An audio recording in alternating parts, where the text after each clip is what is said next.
Time of the gentleman. I'd like to ask unanimous consent, Mr. Chairman, to place into the record the CBS News, July 18, Texas trooper alleges inhumane treatment of migrants by state officials along southern border. And Washington Post, southern border eerily quiet after policy shift on asylum seekers. I ask unanimous consent to place that into the record. Without objection. Chair now recognizes the gentleman from Florida for 5 minutes. 2 million encounters and releases under your watch. So not including the Title 42 expulsions, not including violent criminals. Of those 2 million plus that you've encountered and released, how many have you told to go home? Congressman, individuals who are released are placed in immigration enforcement proceedings under the law where they can make their claim for relief. If their claim for relief is not satisfied, they are subject to removal from the United States. Subject to removal sounds very different than actually removed. So I'm not interested in the process. I'm not interested in what people are subject to. 2 million people encountered and released. Not the expulsions under Title 42, not the criminals. How many of those people have you deported? So, Congressman, a few points. Number one. Just how many of the people? I just want to know how many. It's just a number. We are dealing with a completely broken immigration system. I get it. No, Mr. Secretary, I'm not going to let you burn my 5 minutes. Do you know the answer? Do you know the number of people out of that 2 million that you've removed that aren't criminals? I do know that we have removed more aggravated felons. Right, I'm not asking about them.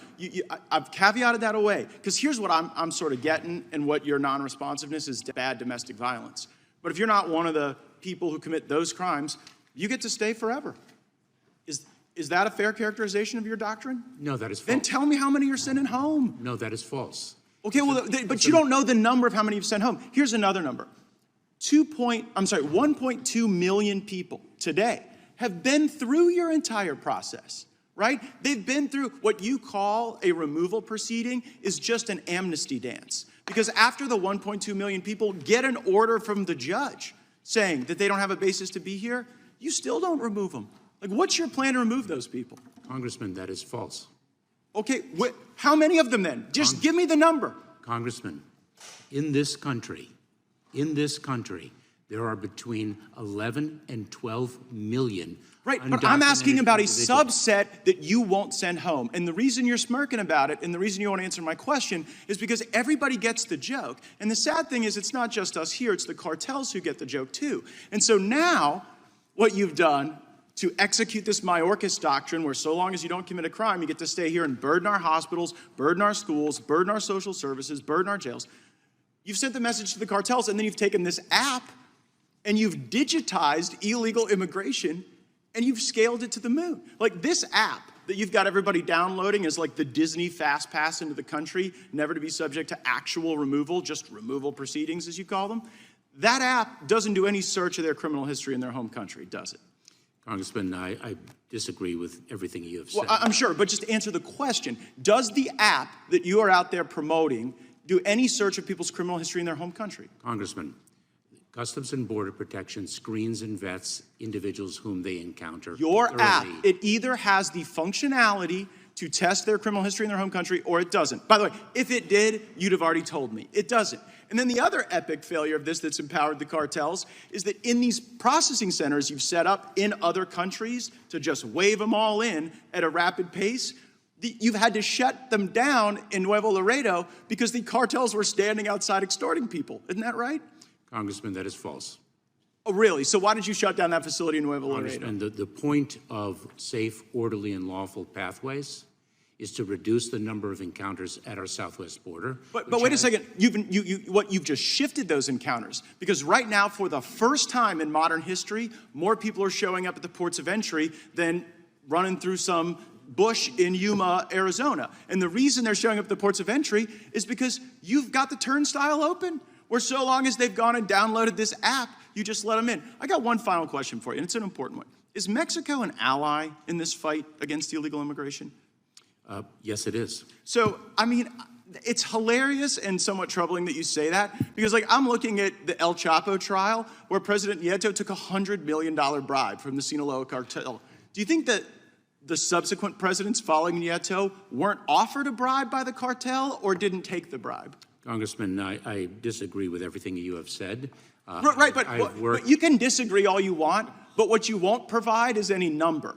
And when you sit there and just kind of ostensibly disagree without any facts, it shows people what the real gig is. The Mexican government is captive to the cartels. They are doing the bidding of the cartels, and based on your response today, so are you.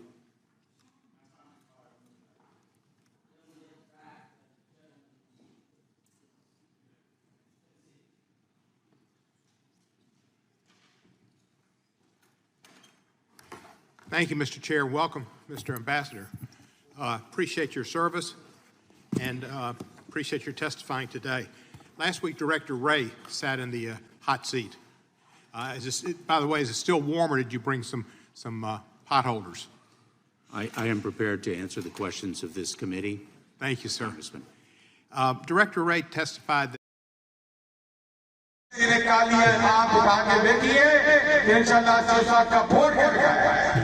اور انشاءاللہ توڑے سے توڑے حکومت سے ہمیشہ بھروسہ اس کا ثبوت ساڑھے چاچا نے اس وقت بھی دیتا ہے جو توڑے ہی اپنے توڑے گراؤنڈ میں عزیز وزیر اعظم کھیل کے آئے ہیں. یاد ہے کہ جب شوکت عزیز آیا تھے اس ویلے بھی بہت سازشاں ہوئیاں, بڑے بڑے ڈرامے کیتے گئے, لیکن جس ویلے شوکت عزیز اپنی اکھاں نال دیکھا کہ لوگاں چادراں آسمانے تے چھڈ چکی ہیں, اس واسطے چھڈی ہیں کہ انہاں پتہ ہے کہ انہاں دا بیٹا انہاں دے حقوق دا محافظ ہے. آج بھی اسی انشاءاللہ اپنے علاقے سے پوری جان اتک دو کرسا جدو میں اقتدار ملا 2002 اتنے کوئی سوئی گیس نہیں ہونی, صرف مشتی سے ایک محلے سوئی گیس آئی, پورے چاچ سوئی گیس کو بن گیا. اس ویلے سے تقریباً 70 دیہات سوئی گیس فراہم کی تھی. پاسپورٹ آفس اسی اٹک کھیل کے آیا, ماں پتہ ہے کہ ساڑھے چاچی برات جتنے نے پورا سارے باہر بہنے ہیں, اور اس وقت پاسپورٹ آفیسر نے چاہیے اٹک شہر جو پاسپورٹ کرتا ہے, اور ہون میرے برا خال کی مطالبہ کر دیتا ہے, اور وہ مطالبہ کر دیتا ہے کہ مشتی جاسی انشاءاللہ ہوتا سب آفس